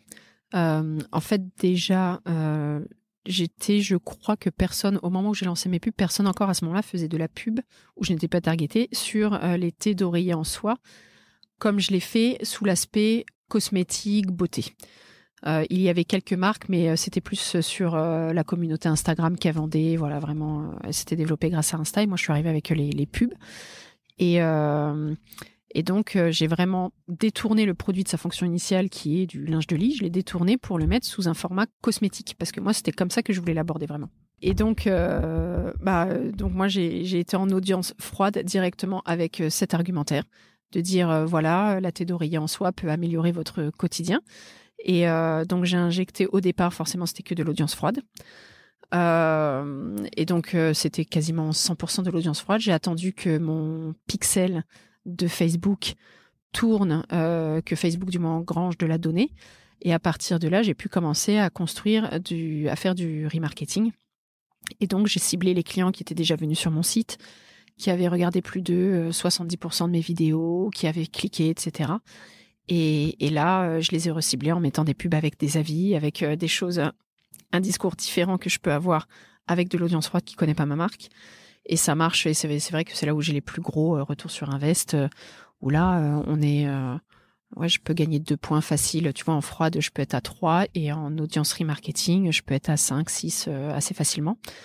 Et non, c'est vrai que c'est intéressant de faire les deux. Et en termes de budget, je mets environ 80% sur le cold pour vraiment développer la notoriété, pour avoir des gens qui vont rencontrer et connaître ma marque. Et 20% sur du remarketing, 20-30%. Et ton 80-20 génère, en termes de revenus, tu sais l'identifier? C'est du 20-80? Enfin, tu vois ce que je veux dire? Ouais. C'est un petit peu plus, du coup, c'est un petit peu plus sur le remarketing, vu que c'est là où j'ai les... Ouais, c'est pour ça que je demande si le 80-20 se transforme en vente sur du 20-80 ou du 50-50, j'en sais rien, t'as un ordre de grandeur? Ouais, le 80-20 se transforme en, je pense, 35-75, tu vois, quelque chose comme ça. Ce qui fait 110, pas mal. Je le reformule, pardon, je suis peut-être allé un peu vite, mais si jamais c'est pas évident. 80-20 en termes de dépenses marketing génère du 30-70 du coup à peu près en revenus. Ouais. Sur des audiences newbies en conquête versus de l'audience retargetée. Je te remercie, c'est incroyablement transparent. T'es incroyablement transparente et c'est très généreux de ta part. Mais du coup, je me permets d'aller encore plus loin. T'as déjà du rebuy? Parce que ça fait 1 an et demi que tu vends. Oui. J'ai en repeat. En repeat. J'ai environ 15 à 20%. Ça dépend si des mois en fonction de la newsletter, aussi si je suis assidue sur ma newsletter, etc. Parce que la newsletter, c'est... Attends, 15 à 20% des ventes sur un mois sont faites par des clients existants sur les 12 derniers mois Alors la tranche, je l'ai pas, c'est depuis le départ. Shopify, je prends l'indicateur, c'est assez énorme. Ouais. Et je pense que les personnes sont séduites, sont vues que c'était une marque sérieuse. Je fais aussi, je développe des nouveaux produits assez régulièrement, parce qu'au départ, j'étais vraiment monoproduit. J'avais juste la thé d'oreiller en soie à 19 mômes à 55 €. Et très rapidement, j'ai développé sur la 25 mômes, qui est la qualité supérieure. Ensuite, j'ai mis des chouchous, j'ai mis des masques visage Covid en soie, masques pour les yeux. Donc aussi, tous ces nouveaux produits font que mes clients sont revenus acheter. Voilà. C'est aussi ça où aujourd'hui, je suis en moyenne à 15% de repeat. On a fait un grand tour. J'ai trouvé ça passionnant. Je suis en train de me demander si j'ai oublié des sujets. On a parlé un peu hier en préparant cet entretien de TikTok et de Snap que tu n'as pas essayé, mais qui ne sont pas aujourd'hui, en tout cas peut-être dans ta cible, tu m'as dit que c'était 30-55 Oui, 30-55 femmes. Ouais. Alors parfois, je suis surprise parce que les personnes qui m'appellent, c'est parfois des personnes beaucoup plus âgées. Et je me dis si c'est pas aussi dans les 60-70 ans que je sais pas. En fait, il faudrait que je leur demande, il faut que je fasse le petit sondage après achat. Parce que c'est très dur de savoir. Je pense qu'il y a beaucoup de personnes avec des budgets intéressants aussi qui veulent dormir dans de la soie et qui ont cette notion de la soie un peu comme produit luxe. Et voilà, et qui seraient intéressés même à 60. J'ai vraiment des personnes de 70 ans qui m'appellent régulièrement pour comprendre sur l'achat. Voilà, et parfois elles trouvent pas et elles m'appellent et c'est assez sympa. C'est plein d'enseignements que tu mets d'ailleurs à profit d'autres entrepreneurs avec Wenzeo. Oui. Oui, avec l'agence digitale qu'on a montée avec mon frère, donc pour aider un peu les solopreneurs, un peu comme moi, qui démarrent avec peu de budget, on va dire, et qui veulent grandir assez vite grâce à la méthode. Voilà, un site qui convertit avec des petites choses à droite à gauche, puis l'augmentation du trafic, puis un peu tout ce qui est le test and learn, quoi. Voilà. C'est cool, Wenzeo. Et dire Digital Stories sur Instagram. Oui. Le temps file, mais j'ai trouvé cet épisode passionnant et je suis certain que vous aussi, chers auditeurs, d'après les retours que j'ai et que vous me faites très souvent quand on échange sur LinkedIn ou ailleurs, je crois savoir que c'est le genre d'épisode qui vous plaît. J'adore ton histoire. J'aimerais que tous les gens qui se posent des questions sur leur avenir professionnel l'écoutent et comprennent que rien n'est jamais gagné, qu'il faut avoir de la chance, mais qu'il y a une méthode et que cette méthode, elle est accessible à toutes et tous si on a la tête bien faite, un peu de courage. Tu bossais chez Safran, t'avais un gros poste ou pas? Je sais pas ce que tu... Oui, j'étais responsable industriel. Ouais. Tu bossais combien de temps par jour? Je bossais... T'avais des grosses journées, t'étais à Paris entre en plus. 8 et 10, ouais. Entre 8h et 10h. Avec le transport, okay. entre 8 et 10, ouais. Aujourd'hui, tu bosses combien de temps par jour? C'est très variable. Cet été, j'ai bossé 4 heures par semaine pendant 3 mois. Okay. Voilà. Je l'ai mis en stand-by, il n'y avait pas de dev, mais en fait, ça tournait tout seul grâce un peu à la délégation. Les grosses journées du début? Les grosses journées, j'étais quand même sur du 8-10 heures, ouais. Mais donc une journée normale? Oui, sauf que tu es à ton compte, tu es libre, une liberté géographique, une liberté financière, une liberté opérationnelle. Oui. Ok. Non, c'est super. C'est une très belle histoire et je trouve ça passionnant. Je te remercie infiniment pour ta générosité. Merci. J'espère qu'on pensera à faire cet insert. Je me suis noté 1 minute 9 environ. Vous l'aurez, chers auditeurs, pour un feedback sur la pub en replay sur TF1. On a noté les chiffres, 16 000 € la campagne, 600 000 passages, 1,5% de taux de clic. Je pense que si les concurrentes passent par là, c'est c'est pas grave, mais au moins on pourra faire le feedback de cette campagne TF1. Merci Laure. Avec plaisir, merci. Laure Lagarde sur LinkedIn que vous pouvez retrouver et évidemment Émilise Pilot, EMILYSPI2LOW.com. Exact. À bientôt. À bientôt. Merci d'avoir écouté cet épisode du panier. J'espère qu'il vous a plu. Si c'est le cas, et même si ce n'est pas le cas, abonnez-vous pour ne rater aucun épisode. Parlez-en autour de vous et laissez-moi un commentaire sympathique sur Apple Podcast. C'est ce qui m'aide le plus à remonter dans les classements. N'hésitez pas non plus à le partager à chacun de vos contacts dans le business. Chaque nouvel auditeur intéressé est une victoire. Si vous avez besoin d'un accompagnement tech et créatif, que ce soit pour votre site internet, votre stratégie de contenu ou d'inbound marketing, n'hésitez pas à me contacter à l'adresse lepanier@causavostra.com. À bientôt.